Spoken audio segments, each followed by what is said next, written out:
सोचो, दो लोग हैं, दोनों की कमाई लगभग बराबर है। दोनों सुबह उठते हैं, काम पर जाते हैं, थक कर घर लौटते हैं। बाहर से देखो तो दोनों की लाइफ एक जैसी लगती है, लेकिन 5 साल बाद एक इंसान अब भी महीने के आखिर में घबराता है और दूसरा पहले से ज्यादा शांत है। क्यों? क्या उसकी सैलरी बहुत ज्यादा थी? नहीं।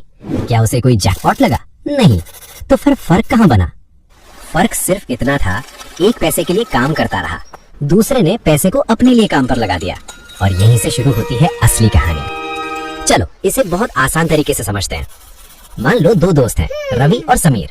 ये एक एग्जाम्पल है ताकि बात साफ समझ आए। दोनों की नौकरी है, दोनों कमाते हैं, दोनों के सपने भी लगभग सेम हैं। अच्छा घर, परिवार की सिक्योरिटी, थोड़ी फ्रीडम, थोड़ी पीस।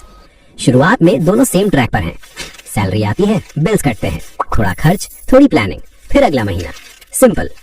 लेकिन रुको, यहीं एक छोटा सा फर्क शुरू होता है। रवि सोचता है बस इनकम बढ़ जाए, लाइफ सेट हो जाएगी। समीर सोचता है जो पैसा आ रहा है वो जा कहाँ रहा है, और क्या उसका कोई हिस्सा मेरे फ्यूचर के लिए बच रहा है? सुनने में ये छोटा सवाल लगता है, लेकिन यही सवाल फ्यूचर बदल देता है।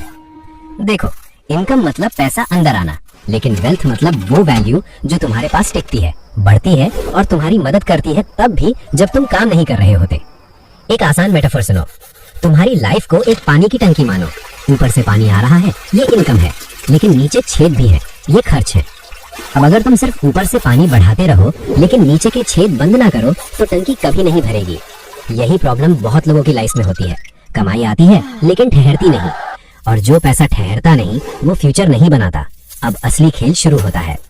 समीर ने एक दिन बहुत सिंपल काम किया। उसने अपने पैसे को जज नहीं किया, बस ऑब्जर्व किया। किराया कितना, जरूरी खर्च कितना, दिखावे वाला खर्च कितना और फ्यूचर वाला पैसा कितना। और उसे एक अनकंफर्टेबल सच दिखा। वो कम नहीं कमा रहा था, वो बस बिना सिस्टम के जी रहा था। यही पहला ट्विस्ट आता है। ज्यादातर प्रॉब्लम कम इनकम नहीं होती, प्रॉब्लम होती है बिना दिशा वाला पैसा। अगर लाइफ में अचानक मेडिकल बिल आ जाए, फोन टूट जाए, जॉब चली जाए या घर में अर्जेंट रिपेयर आ जाए तो क्या होगा? अगर तुम्हारे पास इमरजेंसी फंड नहीं है तो छोटा शॉक भी बड़ा प्रॉब्लम बन सकता है। यानी खेल सिर्फ कमाने का नहीं है, पहले खुद को गिरने से बचाने का भी है। इमरजेंसी फंड को ऐसे समझो जैसे बाइक चलाते वक्त हेलमेट तुम्हें रेस नहीं जिताता, लेकिन गिरने पर सिर बचाता है। और मनी गेम में कभी कभी पहले बचना जरूरी होता है, फिर बढ़ना। अब तीसरी बात, और ये बहुत लोग मिस कर देते हैं। मान लो तुमने पैसा सेव कर लिया, बहुत बढ़िया, लेकिन अगर वो पैसा बस पड़ा ही रहा तो एक इनविजिबल चोर काम करता रहता है। उसका नाम है इन्फ्लेशन। इन्फ्लेशन को ऐसा समझो जैसे आज 100 रुपए में जो चीज मिलती है, कुछ साल बाद वही चीज महंगी हो सकती है। मतलब पैसा सेम दिखेगा लेकिन उसकी ताकत कम हो सकती है। इसे ऐसे समझो जैसे तुम्हारे चॉकलेट बॉक्स में चॉकलेट्स अपने आप कम नहीं हुई, लेकिन हर चॉकलेट छोटी होती चली गई। यानी सिर्फ पैसा रखना काफी नहीं, उसे समझदारी से ग्रो भी करना पड़ता है। अब आता है सबसे पावरफुल आइडिया। वेल्थ दौड़ कर नहीं बनती, वेल्थ उगती है पेड़ की तरह। आज बीज लगाया, कल आम नहीं मिलेगा, लेकिन अगर रोज पानी दिया, धूप मिली और तुमने हर दूसरे दिन उसे उखाड़कर चेक नहीं किया तो एक दिन वही छोटा बीज पेड़ बन जाता है। इसी को कंपाउंडिंग समझो। पैसा सिर्फ तुम्हारे ओरिजिनल पैसे पर नहीं बढ़ता, बल्कि उस ग्रोथ पर भी बढ़ता है जो पहले हो चुकी है। मतलब पहले पैसा काम करता है, फिर उसके काम का भी काम करता है। यही रीजन है कि स्लो स्टार्ट भी पावरफुल हो सकता है। लेकिन रुको, यहाँ एक और गलती होती है। कुछ लोग ये सुनते ही सोचते हैं ठीक है, सारा पैसा कहीं भी इन्वेस्ट कर दो। नहीं, यही समझदारी चाहिए। हर बीज हर मिट्टी में नहीं उगता, हर इन्वेस्टमेंट हर इंसान के लिए सही नहीं होती। तुम्हारा गोल क्या है, तुम्हें पैसा कब चाहिए, तुम रिस्क कितना सह सकते हो, ये सब मैटर करता है। और एक और गोल्डन रूल है, सारे अंडे एक ही टोकरी में मत रखो, यानी डाइवर्सिफिकेशन। अगर सारा पैसा एक ही जगह है और वही जगह हिल गई तो पूरा बैलेंस हिल सकता है। इसलिए स्मार्ट लोग सिर्फ रिटर्न नहीं देखते, वे रिस्क भी समझते हैं। और अब आते हैं उस ट्रैप में जहाँ सबसे ज्यादा लोग फंसते हैं। सैलरी बढ़ी लेकिन सेविंग्स नहीं बढ़ी तो गेम अभी भी वही है। रवि को रेज मिला, उसने सोचा अब तो लाइफ अपग्रेड होनी चाहिए। नया फोन, थोड़ा बड़ा खर्च, थोड़ा ज्यादा बाहर खाना, थोड़ा मैं डिजर्व करता हूँ वाला मूड। और ऑनेस्टली इसमें कुछ गलत नहीं है।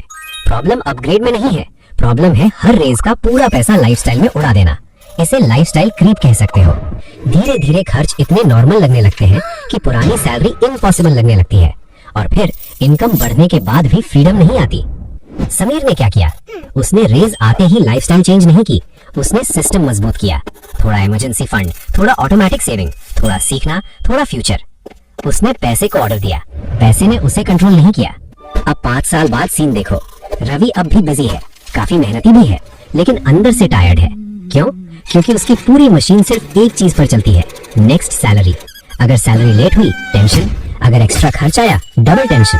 अब समीर को देखो, वो कोई मूवी वाला रिच हीरो नहीं बना, उसके पास प्राइवेट जेट नहीं है, लेकिन उसके पास कुछ और है जो उससे भी पावरफुल है।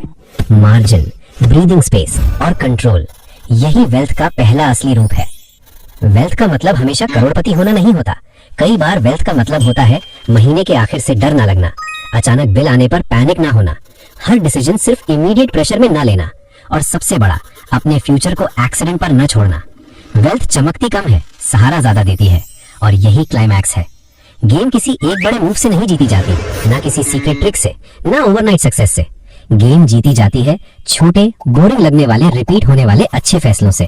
खर्च को देखना, कुछ कैश बचाना, पैसे को ग्रो करना, रिस्क समझना, और हर बार खुद से पूछना, क्या मैं आज सिर्फ अमीर दिख रहा हूँ या सच में स्ट्रांग बन रहा हूँ? यही सवाल दिशा बदल देता है। तो बॉटम लाइन क्या है? इनकम तुम्हें चलाती है, वेल्थ तुम्हें संभालती है। इनकम से घर चलता है, वेल्थ से फ्यूचर बनता है। इनकम एक्टिव होती है, वेल्थ प्रोटेक्टिव भी होती है, प्रोडक्टिव भी होती है। और अगर तुम आज से शुरू करना चाहते हो तो बहुत बड़ा स्टेप नहीं चाहिए, बस ये 4 छोटे काम करो। स्टेप 1, 1 महीने तक पैसा कहाँ जा रहा है लिखो। स्टेप 2, छोटा सा इमरजेंसी फंड बनाना शुरू करो।